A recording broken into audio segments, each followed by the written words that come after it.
यही मेन रहता है एगेन्यू, ठीक है, कैप्टन पी वांस एगेन्यू करके, ठीक। तो एगेन्यू का शासनकाल याद रखना कब से, 1818 से 25, 18 मेन है, 18 से 25।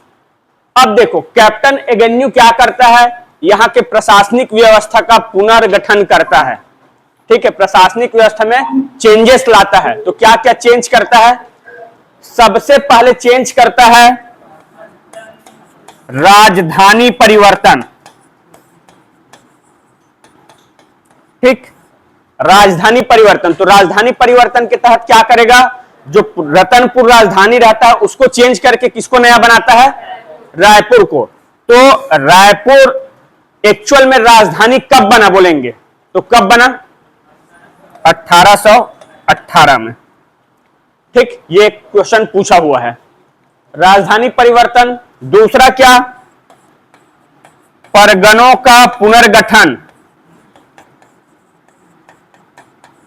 परगनों का पुनर्गठन, ठीक। विट्ठल राव दिनकर क्या किया रहता है, जो सूबेदार रहता है वो जो छत्तीसगढ़ रहता है उसको 27 परगनों में सीमित किया रहता है। और ये क्या करता है एगेन्यू, जो 27 परगना है उसको टोटल कितने, 9 परगनों में सीमित कर देता है। पहले 8 रहता है, बाद में एक और बढ़ा देता है, नया बना देता है, तो इस तरीके से 9 हो जाता है। तो अपने को 9 याद रखना है।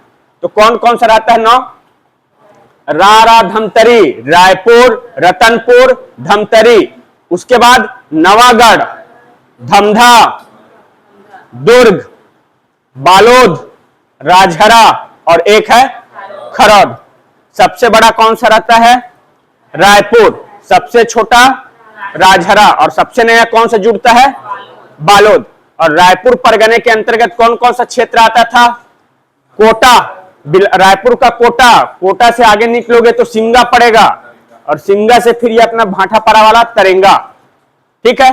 और एक परगने का क्षेत्र एरिया कितना रहता था, 180 बाई 120 मील, इतना पढ़े थे हम लोग।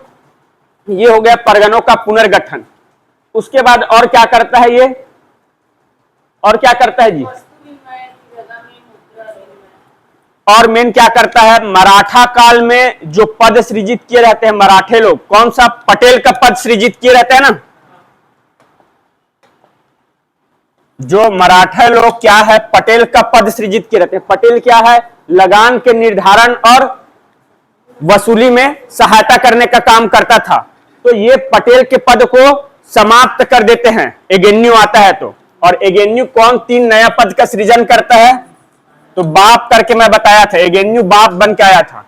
तो बी से बरार पांडे, तो बरार पांडे ये क्या काम करता था, अधिकारी, प्रत्येक गांव की कृषि उत्पादकता के आधार पर लगान का निर्धारण करता था।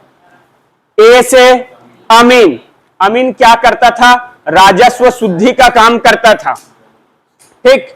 और पी से पोतदार, पोतदार मतलब खजांची, मतलब जो राजस्व खाता रहता था उसके आय व्यय का हिसाब रखता था, एक दिन में कितना आया कितना यहां से गया है उसका ये हिसाब किताब रखता था। और क्या किया एगेन्यू, जो भी सरकारी दस्तावेज है उसको सुरक्षित रखने का क्या बोलते हैं काम स्टार्ट करता है। पहले ऐसी इधर उधर बिखरा रहता था, अब नहीं, अब सिस्टमेटिक सब चीज को एक जगह रखना है। इसीलिए कभी भी देखो एक दिन में विकास नहीं होता है, विकास कई सालों में निरंतर धीरे धीरे चलने वाली एक प्रक्रिया है। तो आज अगर आप जाके देखते हो कोई भी सरकारी ऑफिस में, अगर आप जाओगे 100 साल पुराना रिकॉर्ड बोलोगे तो भी तुरंत निकाल के दे देंगे उन लोग, ठीक है। तो ऐसे तो नहीं हो जाता। अब पहले क्या होता था, आज से 15 साल पहले मान के चलो, जितना सरकारी दस्तावेज था वो किस में रहता था, कागज में, कागज में रहता था। तो अगर मान के चलो कहीं आग वाग लग गया तो गया फिर पूरा रिकॉर्ड। तो अब क्या हो गया, 15 साल के ही अंदर देखो अब जितना दस्तावेज है वो सब क्या है, डिजिटलाइज हो गया है। अब सब क्या है, डिजिटलीकरण हो गया है। तो अब कोई दिक्कत ही नहीं है, हार्ड कॉपी भी है, सॉफ्ट कॉपी भी है, ठीक है। तो मेरा कहने का मतलब ये जितना आपको नया नया ये सब दिख रहा है पद, ये सब ये आज हम लोग को लगता है अरे सब सरकार तुरंत बनाए, ऐसा नहीं है। ये पूरा आप गुप्त काल से देखते आओगे विकास, गुप्त काल, फिर मौर्य, ऐसे फिर मुगल आए, फिर दिल्ली सल्तनत, फिर अंग्रेज, ऐसे धीरे धीरे स्टेप बाय आपका विकास दिखेगा। ठीक है, इतना हो गया। इसके अलावा फिर क्या होता है, वस्तु विनिमय प्रणाली की जगह किसका उपयोग करता है, ये मुद्रा विनिमय प्रणाली को बढ़ावा देता है एगेन्यू। ठीक है, और जमींदारों के साथ कैसा संबंध रखता था ये, जमींदारों के साथ संबंध, तो ये सोना खान का जो जमींदार रहता है ये क्या है, सरकारी भूमि या खालसा भूमि को जब्त करके रखा रहता है, तो उसको एगेन्यू वापस लेता है। और क्या करता है एगेन्यू, अब जमींदारों के साथ जो भी रिलेशन है, संबंध है, वो स्पष्ट होगा और उसको इकरारनामा के द्वारा नियमित किया जाएगा। ठीक है, मतलब कहीं भी जो भी जमींदारी है वो टकोली देता था अंग्रेजों को, तो अब क्या होगा, नहीं, अब शपथ पत्र में भैया अब बताओ इतना रुपया देना है, टकोली इतना दिन के अंदर में देना है, नहीं दोगे तो फिर जो भी दंड पड़ेगा। इस तरीके से पूरा स्पष्ट क्या है, दस्तावेज के रूप में इसको इकरारनामा करवाता था जमींदारों से। इतना हो गया। इसके अलावा क्या किया, सिंचाई के लिए सिंपल कुछ नहीं, जहां जहां सिंचाई का, जहां जहां पानी है, ठीक है, नहर नदी में, तो वहां पे क्या करेगा, वो नहर बना देगा, एनीकट बनाएगा, तालाब कुआं बनाने का ये काम किया। इसके अलावा और क्या काम किया एगेन्यू, सैन्य सुधार, तो सैन्य सुधार के लिए कुछ नहीं किया, क्या है इसमें अपना जो भी 3000 जो घोड़ा है उसको क्या है फिक्स कर दिया। मेन एक क्या है, बस्तर और जौपुर, ये जो इन दोनों क्षेत्र के मध्य कौन से परगना के लेके विवाद था, कोटपाड़, तो इसको ये सॉल्व करता है मैटर, इसको सुलझाता है। इतना हुआ, इतना हम लोग पढ़े थे, बराबर। चलो अब मेन पढ़ना है हम लोग को, एगेन्यू के समय में कौन कौन सा विद्रोह हुआ था। ठीक, एगेन्यू के समय में कौन कौन सा विद्रोह हुआ था, तो सबसे पहला है नवागढ़ का विद्रोह। नवागढ़ का विद्रोह कब हुआ था, 1818 में। नवागढ़ मतलब वही अपना बेमेतरा वाला से याद करना, वही से मैं आऊंगा, नवागढ़ फिर धमधा ऐसे करके। तो नवागढ़ का विद्रोह 1818 में। कौन था यहां का जमींदार, महारसिया, इसने विद्रोह किया था।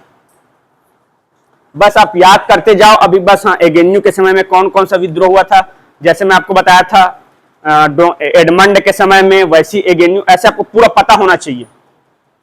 ठीक है, पहला नवागढ़ का विद्रोह 1818 में, कौन था नवागढ़ का जमींदार, महारसिया। दूसरा धमधा के गोड़ जमींदार या गोड़ राजा का विद्रोह 1818 में। हाँ, धमधा के नहीं नहीं नहीं,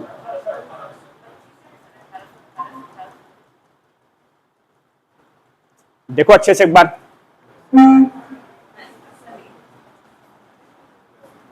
अरे हाँ, वो जो मैं समझ गया हूं जी, ये 18 से 25 बोल रहा हूं ना, ठीक है, आपसे पूछा जाएगा ये वाला।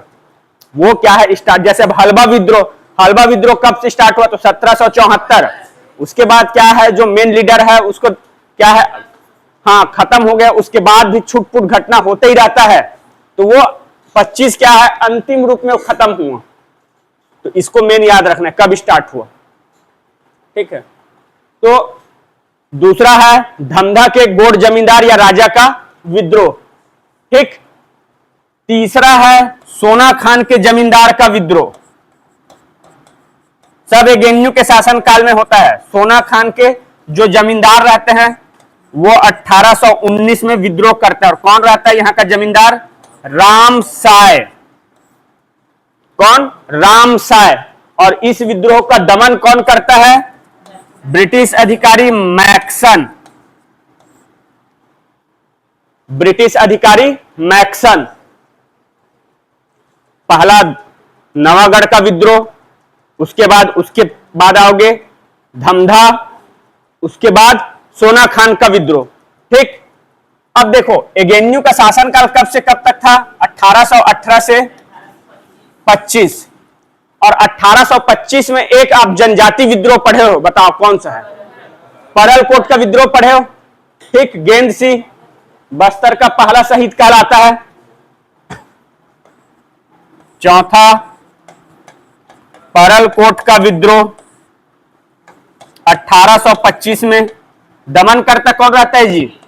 पेबे। चांदा का पुलिस अधीक्षक रहता है इस समय। ये इतना समझ आ गए?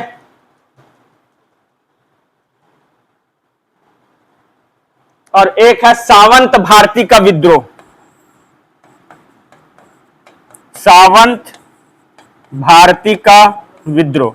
अभी मैं ज्यादा इतना डिटेल इसमें नहीं जा रहा हूं, ठीक है। अभी मैं एक आप लोग को ओवरव्यू बता रहा हूं, क्योंकि अभी मेरे क्या है, अभी जो आप लोग का एडियो वीडियो जो भी पेपर दोगे तो अभी उतना डिटेल नहीं जाऊंगा। जब इसको मैं नए सिरे से पढ़ाऊंगा तब एक एक ठोको मैं मेंस के हिसाब से पूरा बताऊंगा। नवागढ़ विद्रोह, तो ये महारसिया कौन था, ठीक है, क्यों ऐसा विद्रोह हुआ, तो वो सब क्यों कारण वाला मैं बाद में बताऊंगा, ठीक है। अभी मेरे को ये टारगेट है कि आप लोग का जो भी पेपर है तो कम से कम 1857 तक मैं पहुंचा दूं।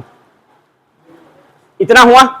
तो एगेन्यू के समय में कौन कौन सा विद्रोह हुआ था बोलेंगे तो सबसे पहले नवागढ़। नवागढ़ दयाल दास बघेल विधायक है, ठीक है, अभी मंत्री, कैबिनेट मंत्री, शायद खाद्य मंत्री है ना, ठीक, तो यहीं से है। तो नवागढ़ 1818 में कौन वहां का जमींदार रहता है, महारसिया, ये विद्रोह करता है। दूसरा, धमधा के गोड़ राजा का विद्रोह 1818 में, ठीक है, ये याद होना चाहिए, ये इंपॉर्टेंट है, ठीक है, स्टार्टिंग वाला इंपॉर्टेंट रहता है।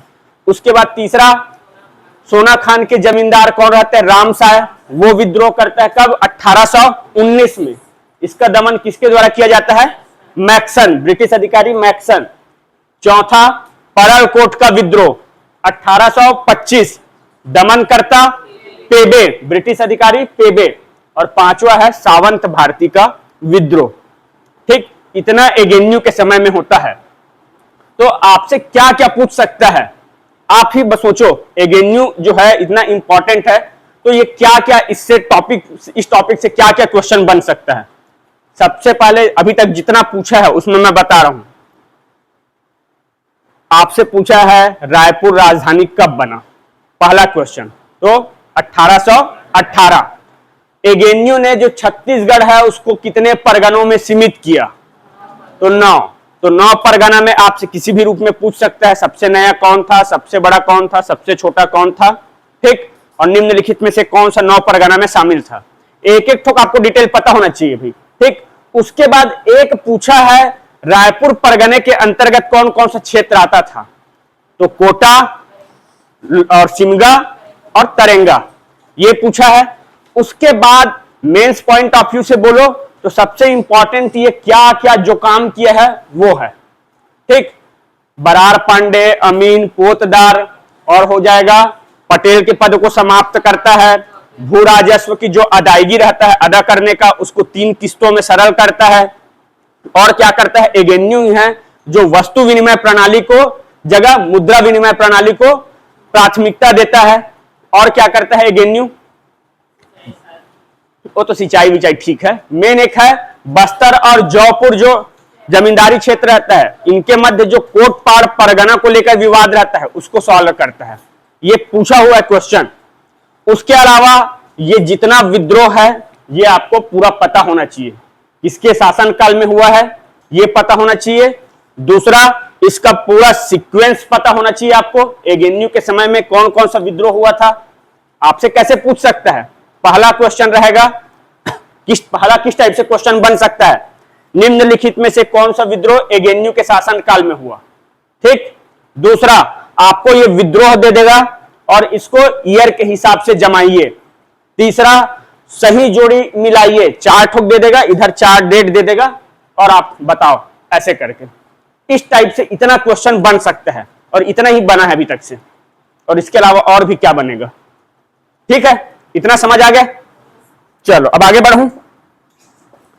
तो कैप्टन एडमंड पहला, दूसरा एगेन्यू, तीसरा हंटर। तो हंटर ज्यादा समय तक नहीं रहता है तो इसका कोई खास नहीं है रोल, ठीक है। तीसरा हंटर, 2 ही मैन हैं, एगेन्यू और सैंडिस, यही 2 मैन हैं। इन्हीं लोग ज्यादा अच्छा काम किए बोलो या जैसे भी बोलो, अगर प्रशासनिक सुधार की तरफ से बोलोगे तो अच्छा काम इन्हीं लोग किए हैं। तो पहला कैप्टन एडमंड, दूसरा एगेन्यू, तीसरा हंटर और चौथा सैंडिस। तो ये इंपॉर्टेंट है भाई सैंडिस। अब सैंडिस के बारे में पढ़ना है, सैंडिस क्या क्या किया रहता है। ठीक, तो ये सैंडिस की नियुक्ति किसके सलाह पर की जाती है? एगेन्यू के सलाह पर। इसको ब्रिटिश अधीक्षक बनाया जाता है किसके राय सलाह पर? एगेन्यू के सलाह पर। और ये सैंडिस रहता है, ये क्या है, एगेन्यू के कंपेयर में और ज्यादा पावरफुल रहता है, इसको और ज्यादा अधिकार मिला रहता है। ठीक है, एगेन्यू सैंडिस को सैनिक और असैनिक दोनों अधिकार दिए रहते हैं। एगेन्यू के समय में सैनिक अधिकार नहीं रहता है। ठीक है, इसलिए देखना उसका जितना काम है सब प्रशासनिक वाला है। अभी के समय में अगर आप देखोगे जिला में, कोई भी जिला में जाओगे तो क्या होता है, सैनिक मतलब पुलिस प्रशासन अलग रहता है और असैनिक मतलब प्रशासनिक वाला वो अलग रहता है। तो कलेक्टर कौन सा देखता है? प्रशासनिक, मेन राजस्व को ही देखता है। और पुलिस व्यवस्था कौन देखता है? जो भी एसपी रहता है वही जिले का हेड रहता है। तो इस तरीके से शक्ति का विभाजन है। अब मान के चलो किसी व्यक्ति को सब चीज दे दो तो सबसे ज्यादा पावरफुल वही हो जाएगा उस पूरे जिले का। जो भी कुछ भी काम चाहिए तो कुछ भी काम कराना है तो उसी के पास जाना पड़ेगा। तो अच्छा है तो अच्छा है, और अगर निरंकुश निकल गया, करप्टेड निकल गया तो फिर गया, दिक्कत हो जाएगा। ठीक है, तो यही है। तो सैंडिस को क्या है, एगेन्यू के सलाह पर इसको क्या बोलता है, ब्रिटिश अधीक्षक बनाया जाता है। और ये सैंडिस क्या है, एगेन्यू के तुलना में अधिक अधिकार संपन्न रहता है। इसको सैनिक और असैनिक दोनों अधिकार इसको प्राप्त रहता है। ठीक, अब ये सैंडिस क्या क्या काम करता है? तो सबसे पहले संचार के क्षेत्र में, कम्युनिकेशन के क्षेत्र में डाक तार व्यवस्था को लागू करता है।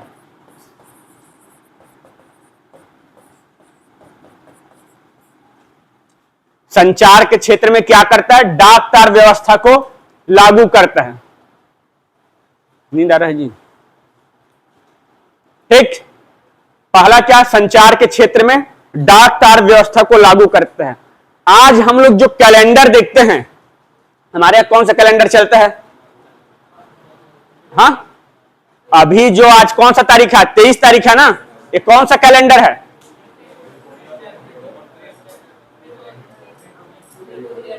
ग्रेगोरियन कैलेंडर है। हिंदू कैलेंडर चलता है, उर्दू कैलेंडर चलता है? नहीं चलता है। उर्दू वाला कौन सा कैलेंडर चलता है बताओ? हम लोग का कौन सा संवत चलता है? शक संवत चलता है ना।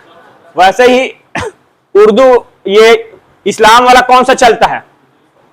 हिजरी संवत चलता है, 622 ईस्वी, जब मोहम्मद साहब मक्का से मदीना आए थे। ठीक, तो अभी हमारे यहां चलता है कौन सा? Gregorian calendar. तो इससे पहले अलग कैलेंडर चलता था। तो यही सैंडिस आता है और वो क्या करता है, ग्रेगोरियन कैलेंडर को लागू करता है। किसके स्थान पर? हिंदू और उर्दू कैलेंडर के स्थान पर। ठीक, तो ग्रेगोरियन कैलेंडर को लागू करवाया कब? 1 मई 1828। ठीक, 1 मई 1828। अब यहां से ग्रेगोरियन कैलेंडर स्टार्ट होगा। अब इससे पहले नहीं था। इतना हो गया। पहले जो भी सरकारी कामकाज चलता था वो कौन से भाषा में चलता था? जब मराठा लोग थे तो मराठी, उर्दू, गोड़ी, यही भाषा में चलता था। तो अंग्रेज लोग फिर क्या किए, जैसे ही पूरा पावर में आए तब फिर क्या है, उन लोग अपना इंग्लिश को लागू किए। तो सरकारी कामकाज का माध्यम,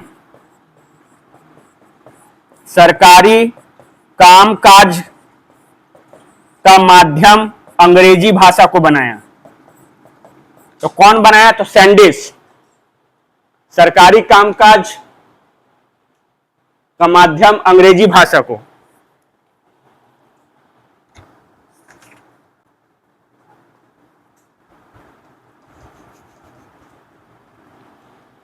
ठीक, इतना हुआ। इतना समझ आया जी। और एक है, आप लोग पढ़ोगे, जब प्रशासनिक पढ़ेंगे तो ताहुतदारी प्रथा और तालुकदारी प्रथा।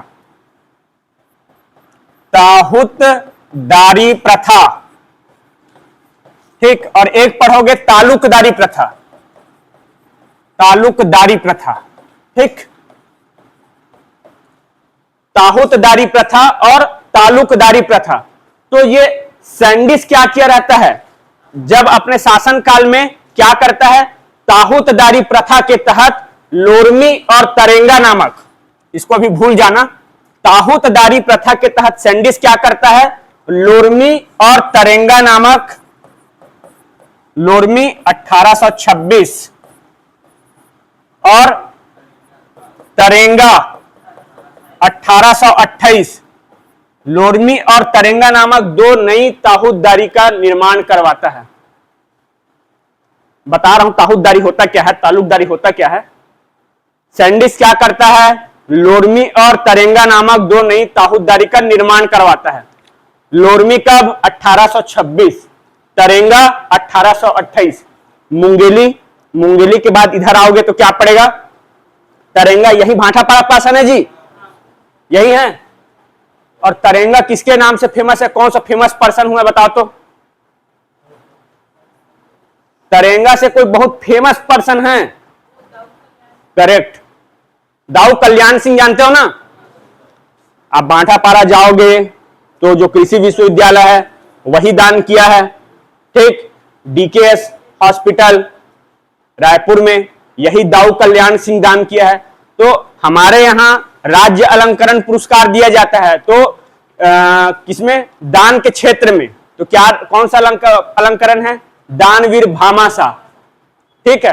तो दानवीर भामाशाह कहां का है, वो किसी को पता है, दानवीर भामाशाह बोलते हैं, तो भामाशाह कहां का है, छत्तीसगढ़ का नहीं है, वो राजस्थान का है। तो ज्यादा हमारे यहां अच्छा है कल्याण सिंह, इनके नाम से देना चाहिए, इसको सब जानते हैं, कई हजार एकड़ दान किया है ये, ठीक। तो ये तरेंगा इन्हीं का ही है पूरा ये सब, ठीक। तो लोरमी और तरेंगा नामक दो नई ताहुतदारी का निर्माण करवाता है। अब ताहुतदारी प्रथा होता क्या है, तो ताहुतदारी प्रथा के तहत क्या होता था, ऐसे भूमि जो बंजर या फिर त्याज्य या फिर उसर, उसर किसको बोलते हैं, उसी को बोलते हैं ना, हाँ, ऐसे भूमि जो उसर, बंजर या त्याज्य थे, इसको स्थानीय प्रभावशील लोगों के माध्यम से इसको कृषि योग्य भूमि में बदला जाता था। एक बार फिर बोलूं, अगर सामान्य शब्द में बोलूं तो ऐसे भूमि जो बंजर है, ठीक है, उसको कृषि योग्य बनाना है, तो सरकार क्या चाहेगा, मेरे को 1 रुपया खर्चा भी मत करना पड़े और वो जो है जमीन है वो उपजाऊ बन जाए, ठीक है। तो इसके लिए क्या करेंगे, जो प्रभावशाली व्यक्ति है, ठीक है, प्रभावशाली मतलब जिसके पास पैसा वैसा है, उसको क्या है, वो जमीन को देंगे, ले भाई 20 साल के लिए तो उसमें खेती कर। अब उबड़ खाबड़ जमीन है तो उसको क्या है, जो पैसा वाला रहेगा वो उसमें पैसा लगा के उसको क्या करेगा, खेती योग्य बना लेगा, ठीक। 2-3 साल खेती योग्य बनाएगा, उसके बाद क्या करेगा, फिर उसमें खेती बाड़ी करेगा, जैसे भी अपना प्रॉफिट कमा लेगा, और जैसे 20 साल हुआ फिर सरकार का हो गया वो जी। समझ आया, ऐसे ही तो चलता है ना, देखे कि नहीं देखे हो, नहीं पता है। सबसे बेस्ट एग्जांपल बता रहा हूं आपको, अडानी का तो नाम सुने होंगे। तो अब वर्तमान में भारत में क्या है, इंपोर्ट एक्सपोर्ट के मामले में, जो बंदरगाह के मामले में सबसे बड़ा यही है निजी क्षेत्र में, ठीक है। तो गुजरात में एक है मुद्रा एयरपोर्ट, ठीक है, मुद्रा एयरपोर्ट, आप लोग यूट्यूब में देखोगे तो समझ आएगा। तो वो क्या है, समुद्र से जो भी जैसे भी लगा हुआ वो क्षेत्र है, तो वो क्या है, बरसात में जैसे भी आता था पूरा डूब जाता था, मतलब यूजफुल नहीं था गवर्नमेंट के लिए, ठीक है। तो क्या किया गवर्नमेंट, उसको 1 रुपया स्क्वायर फीट के हिसाब से उसको लीज में दिया है, ठीक, अडानी को। अब अडानी उसमें जैसे भी जो भी उसमें इन्वेस्ट किया, पैसा वैसा लगाया, और अभी वर्तमान में ऐसा है कि सबसे ज्यादा जो भी इंपोर्ट एक्सपोर्ट होता है उसी बंदरगाह से होता है। तो लीज में दिया है, तो मान के चलो जितने भी साल के लिए दिया होगा, 50 साल 60 साल के लिए, उसके बाद वो किसका संपत्ति हो जाएगा, वो सरकार का। तो सरकार को 1 रुपया लगाना नहीं पड़ा, सरकार का स्थायी संपत्ति बन गया। और कुछ नहीं तो बेस्ट एग्जांपल बता रहा हूं, आप लोग लटवा जाओगे तो उधर का देखियो जमीन कैसा है, अरे पूरा पथरीला है ना, बंजर है, कुछ होता नहीं है। तो क्या करेगा, सरकारी जमीन है तो उसको कैसे करना है, अब उसको यूजफुल बनाना है तो क्या है, कोई भी जैसे है वो क्या बोलते हैं नीलामी जैसे होता है वैसे ही सबका आवेदन मंगाएंगे 20 साल के लिए, भैया चलो आप इतना रुपए देना और 20 साल तक के लिए आप इसमें जो भी खेती बाड़ी जो भी करोगे आप, तो उसमें क्या होगा, जो भी व्यक्ति उसको लेगा तो शुरू में 1-2 साल उसमें पैसा लगाएगा, उसके बाद पैसा लगाएगा, उसके बाद धीरे से उसमें प्रॉफिट कमाना स्टार्ट करेगा, और जैसे ही फिर वो साल होगा तो फिर सरकार का फिर वो जो करार रहता है, समझौता रहता है जितने समय के लिए, वो रद्द हो जाएगा।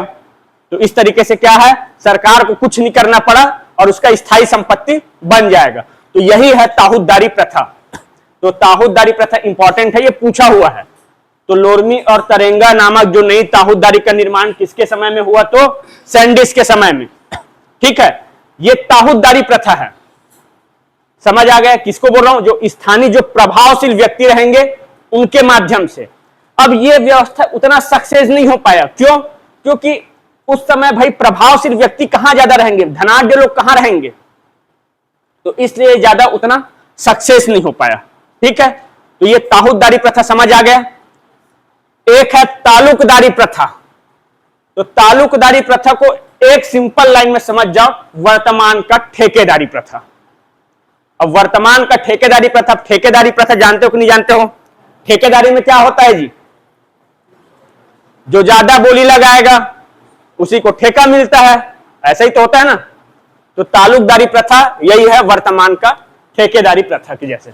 और ताहूतदारी प्रथा में क्या होता है, जो भी स्थानीय प्रभावशील व्यक्ति रहेगा, आप लोग अभी भी जाओगे गांव में तो गांव में आपको 2-4 लोग ऐसे मिल जाएंगे जो अच्छा मतलब मालदार पार्टी रहेंगे, न तो वो सरकार में है, न ही वो प्रशासनिक किसी सरकारी क्या बोलते हैं सिस्टम में है, न ही जनप्रतिनिधि है, लेकिन वो प्रभावशील व्यक्ति हैं। प्रभावशील मतलब उसका दबदबा है, पैसा वाला है, तो ऐसे कई लोग मिल जाएंगे। कैसे, उन लोग का क्या काम रहेगा, पैसा उधार देना, बिजनेस करना। ठीक है, तो उस समय अंग्रेज लोग के समय कहां इस टाइप के लोग ज्यादा रहे होंगे, नहीं थे, तो इसलिए ये उतना सक्सेस नहीं हुआ ताहूतदारी प्रथा। सबसे बेस्ट एग्जांपल मैं आप लोग को बता रहा हूं, महात्मा गांधी। तो महात्मा गांधी जितना जो भी अपना अनशन हड़ताल जो भी करता था, तो उसके लिए फंडिंग कौन करता था, महात्मा गांधी के पास तो उतना फंडिंग नहीं था, पैसा नहीं था, तो कोई ना कोई तो व्यक्ति उसका सपोर्ट करता होगा आर्थिक रूप से। तो कौन करता रहा होगा बताओ आप लोग? कई, अरे आप देखोगे आंख के सामने, अरे यही व्यक्ति था, उसके नाम से आप लोग सब चीज जानते हो। आप लोग पढ़े होगे, भारत की इतिहास पढ़े हो, तो जो नहीं पढ़े हो तो ठीक है।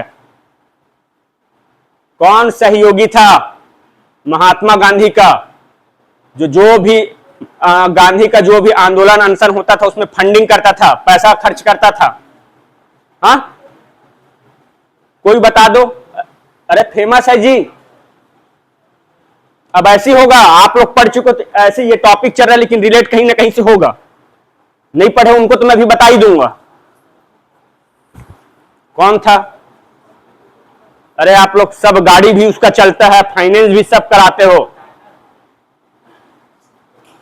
अरे चलो कुछ तो बोले हो, पहुंच तो गए, बिजनेसमैन था वो।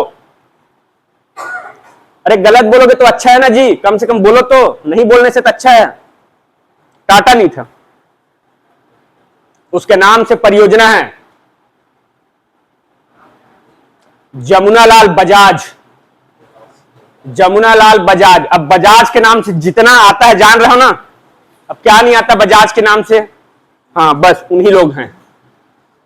अब समझ आ गया, बजाज का गाड़ी आता है, बजाज का क्या है जो भी आपका फाइनेंस, बजाज का क्या मिक्सी विक्सी पंखा दुनिया भर का जो भी आता है, यही है जमुनालाल बजाज।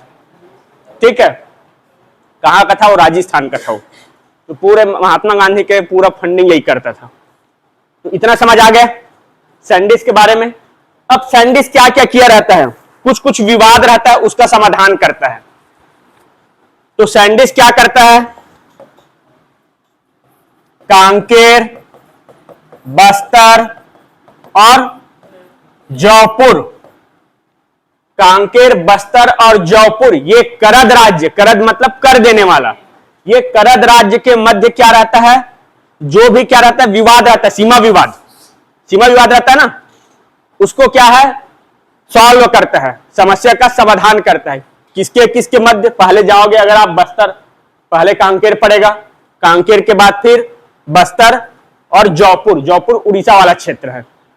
तो कांकेर, बस्तर और जौपुर जो करद राज्य हैं, उनके मध्य जो आपसी विवाद रहता है, ठीक है, उसका ये क्या करता है, समाधान करता है।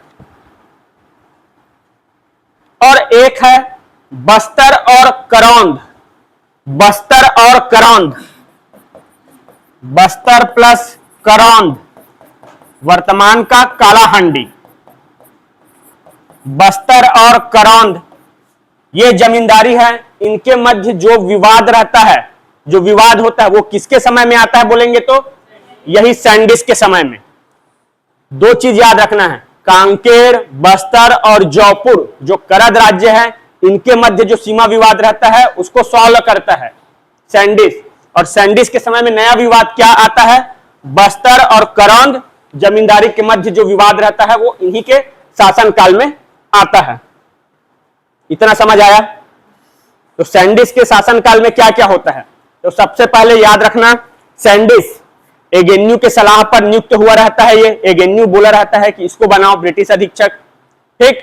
और एगेन्यू क्या रहता है, एगेन्यू के कंपेयर में सैंडिस ज्यादा अधिकार वाला रहता है, इसको सैनिक असैनिक दोनों अधिकार मिले रहते हैं, फुल पावर में रहता है ये। तो ये क्या करता है, सबसे पहले अब जितना जो चल रहा था मराठी वोड़ी ये सब हटाओ, अब अपना चलेगा अंग्रेजी।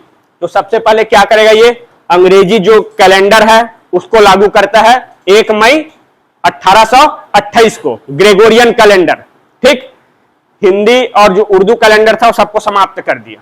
दूसरा, सरकारी कामकाज की भाषा किसको बनाता है, अंग्रेजी को बनाता है। और तीसरा, संचार के क्षेत्र में डाक तार व्यवस्था को लागू करता है। इतना हो गया। और ये क्या है नेक्स्ट, कांकेर, बस्तर और जौपुर, ठीक, इनके मध्य जो सीमा विवाद रहता है, उस करद राज्य उनके मध्य उसको सीमा विवाद उसको सॉल्व करता है। और बस्तर और करौंद, कालाहांडी, इनके मध्य जो विवाद है वो इन्हीं के शासनकाल में आता है। इतना समझ आ गया? आगे बढ़ूं तो कौन कौन सा हम लोग पढ़ डाले, ब्रिटिश अधीक्षक captain Edmund, Agnew, Hunter, Sandis, चौथा विल्किंसन, मैं पता नहीं सही लिख रहा हूं कि गलत लिख रहा हूं, ठीक है ना, विल्किंसन, इनका भी कोई खास रोल नहीं है, ये पांचवा होगा। और छठवा है क्रॉफर्ड। तो आपको पूरा जो 6 ब्रिटिश अधीक्षक है,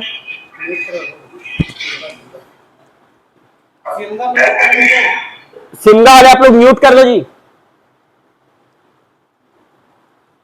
तो हम लोग क्या है, टोटल जो 6 ब्रिटिश अधीक्षक पढ़े हैं, तो उसका आपको बाय सीक्वेंस पूरा याद होना चाहिए। कभी पूछ सकता है कि निम्नलिखित ब्रिटिश अधीक्षकों को काल क्रम के हिसाब से जमाइए, सुमेलित करिए, ठीक। तो पहला captain Edmund, Agnew, Hunter, Sandys, Wilkinson और लास्ट चौथा क्रॉफर्ड, ठीक। लास्ट कौन सा, क्रॉफर्ड। अब देखो होता क्या है, 1828 1830 तक चलेगा ना, 1818 से 1830 तक आपका क्या चलेगा, ब्रिटिश अधीक्षकों के माध्यम से छत्तीसगढ़ का शासन। अब होता क्या है, 1828 में भारत का गवर्नर जनरल बन के कौन आता है, लॉर्ड विलियम बेंटिक। कौन, लॉर्ड विलियम बेंटिक। अब ये क्या रहता है, एकदम एग्रेसिव मोड वाला नहीं रहता है, ये उदारवादी रहता है। तो ये रियासतों के साथ क्या है, उदारवादी नीति अपनाता है, ठीक है। जिसके तहत क्या होता है, रियासतों को जो जो रियासत रहते हैं, जैसे कि ये आपका ये भोसला वाला है, तो इसमें पहले क्या डील हुआ रहता है, संधि हुआ रहता है कि जब तक रघुजी तृतीय वयस्क नहीं हो जाते तब तक क्या है, छत्तीसगढ़ का जो शासन है उनको कौन लोग चलाएंगे, अंग्रेज लोग, ब्रिटिश अधीक्षक के माध्यम से। तो 1828 में लॉर्ड विलियम बेंटिक भारत का गवर्नर जनरल बन के आता है और ये रियासतों के साथ उदारवादी नीति रवैया अपनाता है, जिसके तहत क्या होता है, अंग्रेजों और ये जो अपना मराठा शासक रहता है रघुजी तृतीय, इनके मध्य संधि होता है। कब होता है संधि? 27 दिसंबर 1829। 27 दिसंबर 1829 को क्या होता है? संधि होता है। किसके मध्य संधि होता है? तो आपका भोसला शासक रघुजी तृतीय प्लस नागपुर का रेसिडेंट, नागपुर का जो अधिकारी कौन रहता है? रेसिडेंट बिल्डर करके है ना, मिस्टर बिल्डर, इसके मध्य संधि होता है। तो ये डेट याद रखना है। 27 1800, पूरा कहानी जैसे याद होना चाहिए। 1828 में Lord William Bentinck governor general बन के आता है, वो अच्छा रहता है। तो क्या है, रियासतों के साथ उदारवादी नीति अपनाता है। फिर क्या होता है, 30 तक तो चलेगा, तो 30 तक कैसे चलेगा, उसके बाद क्यों नहीं चलता है? तो 27 दिसंबर 1829 को रघुजी तृतीय और ब्रिटिश रेसिडेंट नागपुर के बिल्डर के मध्य क्या होता है? संधि होता है। तो ये याद रखना, ये वाला, ये व्यक्ति का नाम ये पूछ सकता है। तो इस समय ब्रिटिश रेसिडेंट नागपुर के कौन थे? जब लागू होता है तो उस समय कौन रहता है? जेनकिंस रहता है, वही रहता है ना ब्रिटिश रेसिडेंट नागपुर का जेनकिंस। हटाने के समय आ जाता है बिल्डर, चेंज हो जाएगा। तो रघुजी तृतीय और मिस्टर बिल्डर के मध्य क्या होता है? समझौता होता है। इस समझौते के तहत क्या होता है? मराठों को पुनः उसका शासन सौंप दिया जाता है। तो कौन शासन सौंपेगा? अंग्रेजों के तरफ से अंतिम ब्रिटिश अधीक्षक क्रॉफर्ड। किसको सौंपेगा? रघुजी तृतीय का प्रतिनिधि रहता है कृष्णराव अप्पा। तो कब सौंपता है? 6/6/1830, 6 जून 1830। तो ये डेट इंपॉर्टेंट है, 6/6/1830, 27 दिसंबर 1829। याद करना पड़ेगा भाई, पूरा डेट के साथ याद करना पड़ेगा।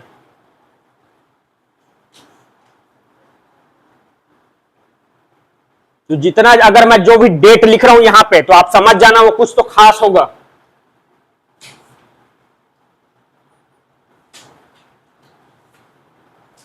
और कोई ये इतना याद मत रखते रहना कि कैप्टन एडमंड ने का शासन इतने से इतने रहा, एगेन्यू इतना से इतना, ऐसा पूरा लिखा होगा, तो उसको याद करने की जरूरत नहीं, उसको मत करते रहना भाई।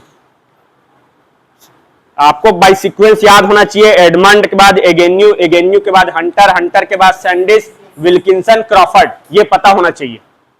क्योंकि ये पता है तो अगर आपको ईयर दे देगा तो भी आप मिला लोगे। इतना समझ आया? तो ये क्या है, आपका पूरा ब्रिटिश अधीक्षक। अब इसके बाद पुनः क्या आ जाएगा? भोसला शासन। तो इतना के एक बार देखो आप लोग।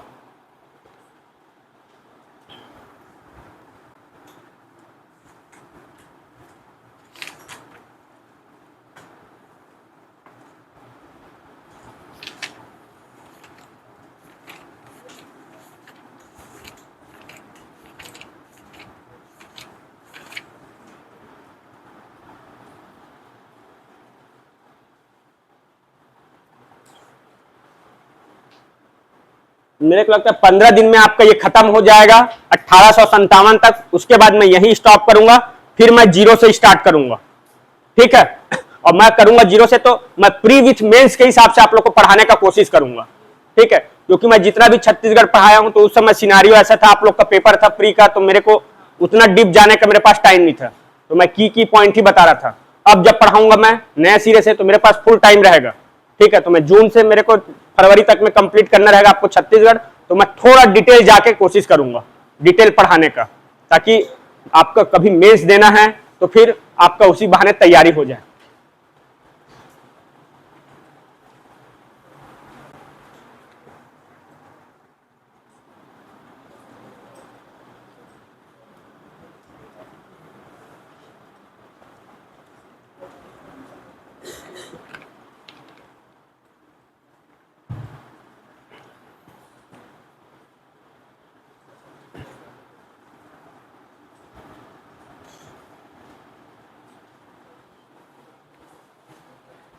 कल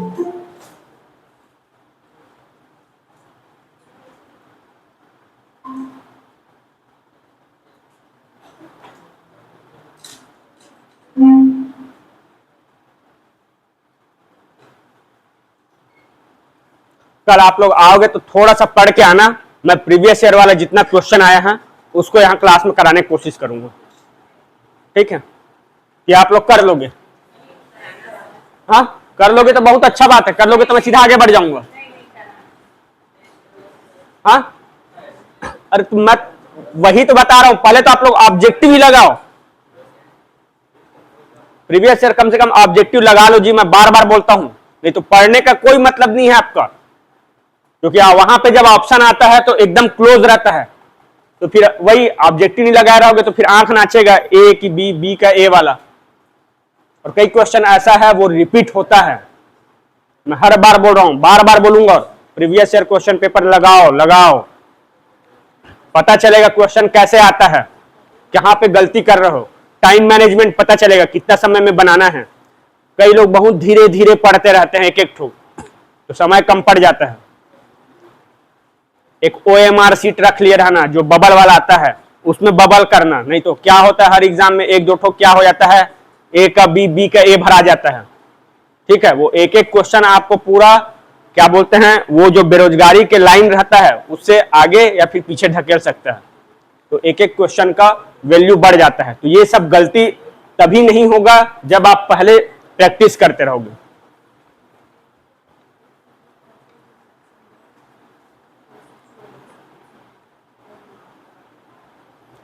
हो गया? पढ़ लिए? चलो फटाफट बता देना आप लोग। मैं दो चार क्वेश्चन कर रहा हूं। ये बताओ राजधानी रायपुर कब बना? 1818 में, ठीक है? कौन ब्रिटिश अधीक्षक था जो क्या है सत्ता का हस्तांतरण किया मराठों को? कौन? क्रॉफर्ड। डोंगरगढ़ विद्रोह किसके समय में हुआ? किसके समय में? ब्रिटिश अधीक्षक किसके समय में जी? एडमंड, ठीक।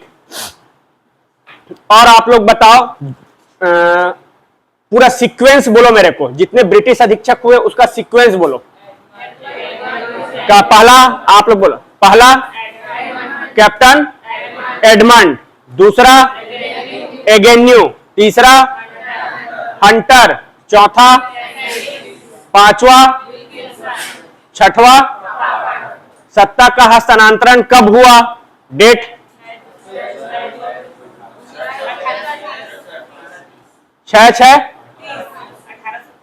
30 की 29?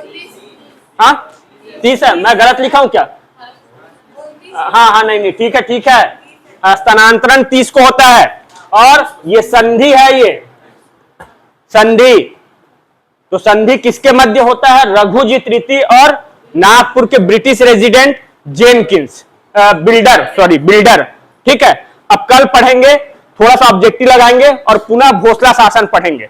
तब क्या होता है, पुनः भोसला शासन में रघुजीत रीति क्या रहेगा? राजा रहेगा।